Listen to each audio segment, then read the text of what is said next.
So with that, our next order of business will be a public hearing on House Bill 3173. I'm going to open the public hearing on that. Gavel. Ms. Maskey, please.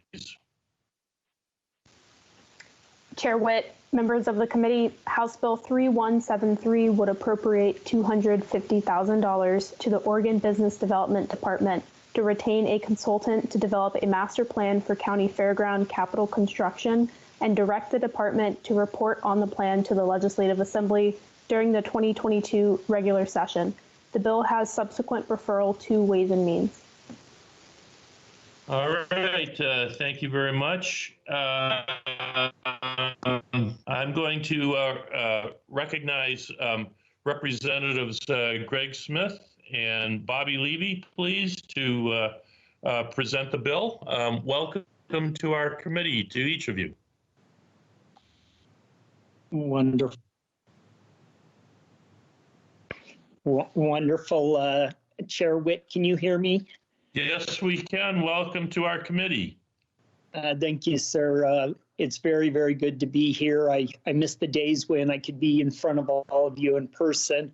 And I appreciate you bringing House Bill 3173 forward. For the record, my name is Greg Smith. I'm the state representative for District 57, which includes the beautiful areas in Umatilla County, Morrow County, Gillum County, Sherman County, and the very, very best spots of Wasco County. And so thank you, Chair Witt, for letting me be here. House Bill 3173, I believe, is a bipartisan effort to try and take a look at a portion of Oregon's history and heritage, and that's our county fairs.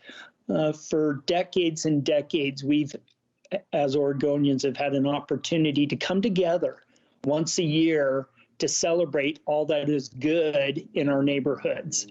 And what House Bill 3173 does is it appropriates $250,000 to Business Oregon to conduct a study of what do we need for infrastructure to keep these assets in a working order, and to ask ourselves, what do we need to be doing for deferred maintenance on these facilities?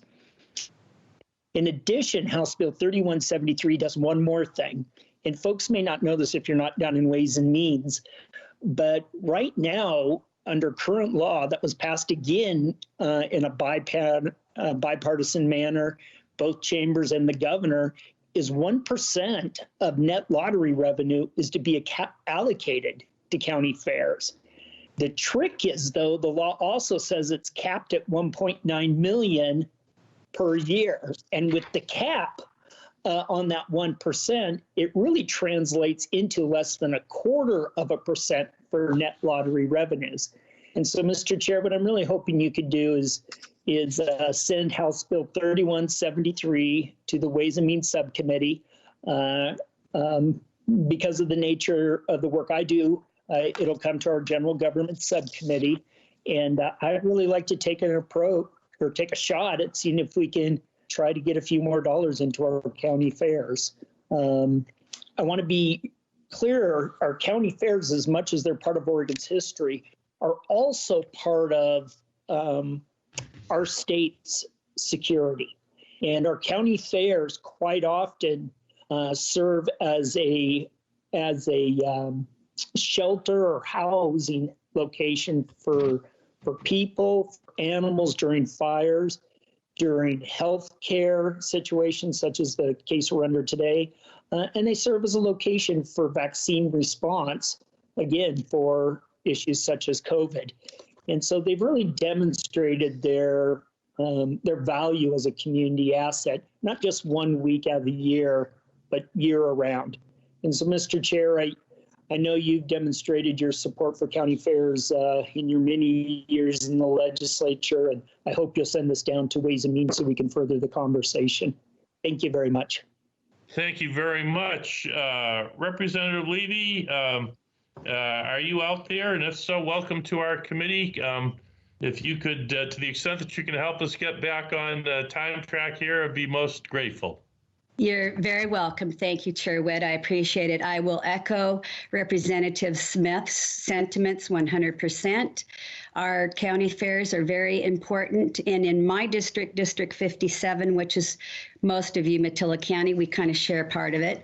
All of Union County and Wallowa County, our fairs are used year round for all sorts of things, from, like Greg said, animal shelter to rodeos to animal training to big get-togethers for barbecues, for community stuff.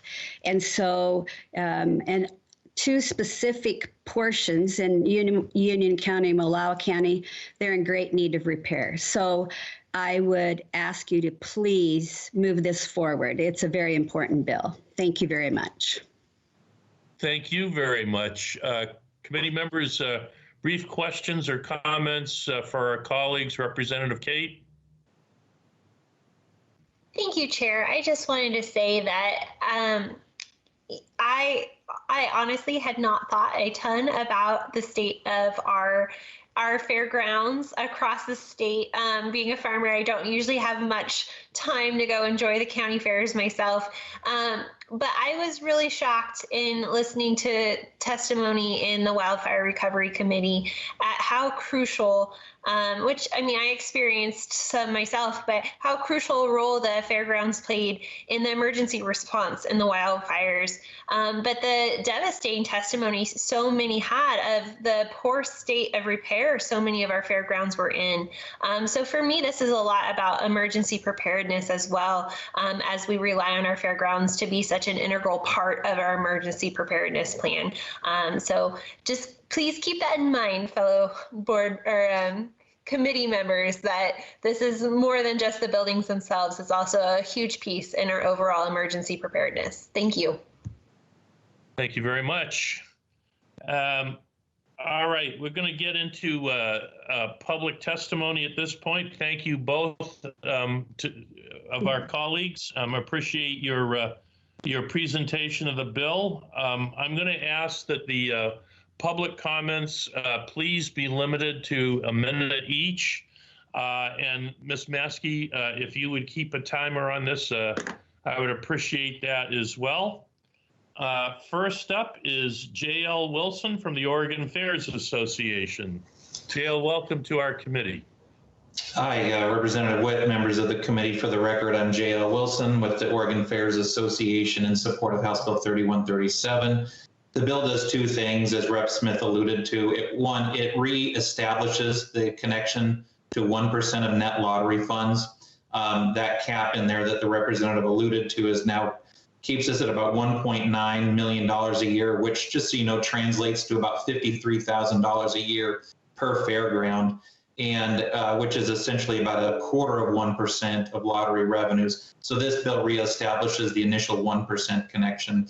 And also, you've heard about the $250,000 to conduct the 5- and 10-year capital plans for fairgrounds. We need to upgrade our facilities, a lot of deferred maintenance, and we need to prioritize that so we can come to you with pertinent funding requests. I think I want to impress upon the committee is that the fairgrounds are open 52 weeks a year. We often think of Fair Week, but you saw the fairgrounds in action with emergency response, vaccination sites, things like that. And so with that in mind, would really encourage you to support this bill, give it some positive momentum, so we have a good discussion in the Ways and Means Committee and find a way to get our fairgrounds back up and running and on their feet again.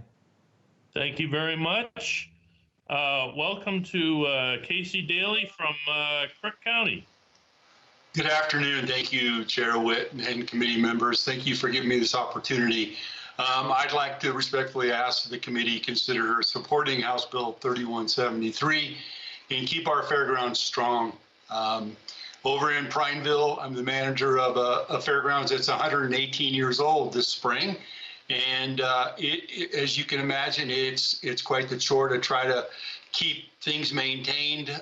You want to retain your past and look into the future. Some of the things that we've had done here through the COVID piece, just to give you an example, that we do here on the grounds, we are the secure PPE depository. We're the site for the hospital overflow. We host weekly vaccine clinics here on the grounds. We're the remote law enforcement training site now that they're doing it local. We're the overflow space for the courtroom. We are the evacuation space for people and livestock. We've hosted fire camps here. We hosted the drive-through high school graduation for class of 2020 because they couldn't do it in the auditorium. We host many community meetings under our tent here. We have a Christmas drive-through that goes through, holiday partnership, which is a food and gift program for the underprivileged. So we're not just a fair 1 week a year. So I would ask the committee to support our House bill. Thank you. Thank you very, very much. Helen Funk from Jackson County. Good afternoon. Good afternoon, Chair Witt and committee members. My name is Helen Funk. I'm the director of the Jackson County Expo and a board member for Oregon Fairs Association. I'm speaking today in support of our county fairs through House Bill 3173. The Jackson County Fairgrounds is the mass gathering location for major events in our region throughout the entire year. We host social, cultural, recreational, agricultural, commercial, and educational events annually that serve over 300,000 people. That said, fairgrounds are enterprise business units and are expected to be self-sustaining. This year has been historic for all of us. The COVID-19 pandemic has caused event facilities to close for now over a year. These closures created lost revenue equaling hundreds of thousands of dollars. Being a government operation, the fairground hasn't been eligible to apply for the various assistance programs that other private and nonprofit businesses have been able to attain. All that said, fortunately, during this year of closure, we've had the ability to use our fairgrounds to assist Southern Oregonians in several emergency situations. When the pandemic started in March of 2020, our fairground opened almost instantly to accept PPE that community members were willing to donate for our first responders. All right. Thank you very, very much, Ms. Funk. Let's see. We have Commissioner Simlink from Jefferson County. Welcome. Good afternoon, Chair Witt and Vice Chairs and committee members. I'm Kelly Simlink, Jefferson County Commissioner. I'm providing testimony today on behalf of the residents of Jefferson County and the Association of Counties in my capacity as Vice Chair of the Transportation and Community Development Steering Committee. Both Jefferson County and the Association of Counties strongly support the House Bill 3173. To counties, the fairgrounds is much more than a 4-day display of our animals, crops, and crafts. It serves as the hub of our community. This year, that was never more apparent as we hosted fire camps for one of the most devastating forest fire seasons on record. As one of the only locations large enough to handle social distancing and other protocols, our fairgrounds stepped up and provided mass vaccination clinics and served as the home of large drive-through testing sites for the COVID-19 pandemic response. Our fairground serves as an emergency evacuation location for the Red Cross, as well as reunification facility for our local school district. As a child, I grew up showing my animals at the Jefferson County Fair with a father that proudly served on the fair board for 10 years. I continued this tradition today with my 3 kids who are proud members of the 4-H and FFA. And as a commissioner, I don't take for granted all the things my fairgrounds provide my constituents. As a father, I cherish the culture, traditions, and achievements my kids experience at our fairgrounds. In closing, my fair coordinator has provided written testimony today featuring facts and figures too numerous to mention in this oral testimony. Members of the committee, I ask for your support of House Bill 3173, and I hope you can see how important of a role the fairgrounds provide to every citizen in every county. Thank you very much. Thank you very much. Good afternoon to Todd Nash over in Wallowa County. Chair, members of the committee, my name is Todd Nash. I serve as Wallowa County Commissioner. I also serve as President-elect of the Oregon Cattlemen's Association, of which I get to represent both of those today. And we proudly support House Bill 3173. In discussions with my constituents, they're pretty excited about this. We do have a lot of deferred maintenance here at our fairgrounds and fairgrounds across Eastern Oregon. We would like to have a better flow of money and self-sustaining structures for all of those things that have been aforementioned. If the Cascadia abduction ever takes place, you can count on us housing you out here, and we'll kill the fatted calf and feed you well.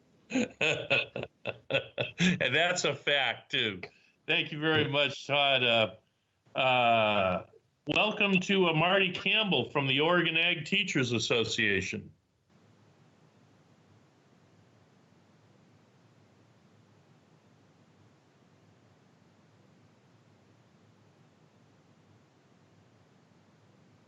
Mr. Campbell, are you out there? How about Paul Anderes from Union County? Good afternoon, Paul Anderes, Union County Commissioner, retired FFA advisor and agriculture teacher of over 30 years. While it's easy to talk about the county fairs and the things it does for youth and our young people as far as crops and livestock and showcasing our communities, I'd like to visit with you about the opportunities that our fairgrounds provide the other years or months out of the year. This summer, we had the unfortunate honor of having one of the first major outbreaks of COVID in the state of Oregon. Without question, that was the place that we went to for mass testing. Up to that point, we set a record for the number of tests through our emergency services and county health. And unfortunately, we had to bring in portable bathrooms because of the infrastructure at that time of year was unavailable for bathroom and running water, which clearly provided or proved to be problematic. The other things that our county fairgrounds have been used for example, fire camps that have been talked about, cycle ordering, wedding venues, community fundraisers, class reunions.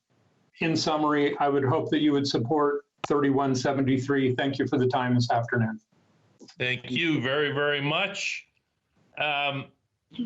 Ms. Maskey or Ms. Daniel, do we have anyone else signed up for testimony today? Chair Witt, we've exhausted the testifier list. Okay, thank you very much. Do we have paperwork should we choose to want to work this bill? Chair Witt, unfortunately, we don't have the paperwork yet. All right. With that, I'm going to close the public hearing on House Bill 3173.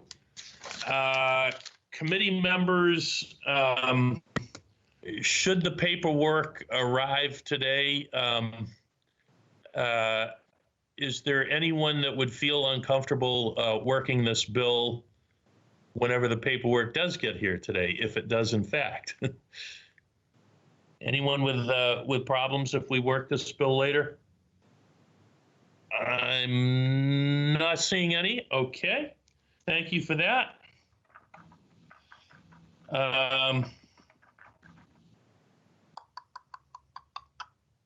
I will make a public comment about this bill at the later on when the paperwork arrives, hopefully, or carry the work session over.